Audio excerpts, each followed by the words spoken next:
Guys welcome back to my YouTube channel. दोस्तों आज की वीडियो में हम जानने वाले हैं, हमारे पास एक कार आई हुई थी जिसमें दोस्तों गाड़ी में गाइस इस गाड़ी में जो है पीछे ब्रेक से आवाज़ आ रही है और ब्रेक प्रॉपर लग नहीं रही है। तो हम व्हील खोल कर देखने वाले हैं और देखते हैं क्या प्रॉब्लम है। दोस्तों वीडियो में बने रहें। गाइस हमने पीछे का पहिया खोल लिया और ड्रम निकाल लिया है। गाइस में हमें मिला है दोस्तों कि जो इससे व्हील सिलेंडर है दोस्तों वो लीकेज कर रहा है।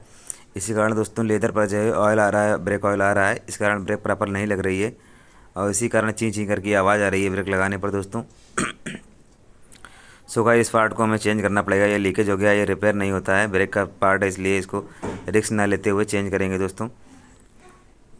और इस ब्रेक शू को दोस्तों अच्छे से क्लीनर से, किसी भी चीज़ से, पेट्रोल से, क्लीनर से इसको धो करके क्लीन कर देना है और सूख जाने पर दोस्तों रेगमाल यूज करना है और ये काम करेगा अच्छे से दोस्तों। गाइस हमने व्हील सिलेंडर को चेंज कर दिया है, 2 बोल्ट पीछे से लगे हुए हैं 10 नंबर दोस्तों, तो फिर चेंज कर देना है और ये ब्रेक पाइप खोल लेना है दोस्तों। और जब भी ब्रेक पाइप खोलें दोस्तों ब्रेक पैडल पर आपको पेचकस वगैरह कोई चीज़ होल्ड लगा लेनी है जिससे कि पूरा ब्रेक ऑयल नहीं निकले।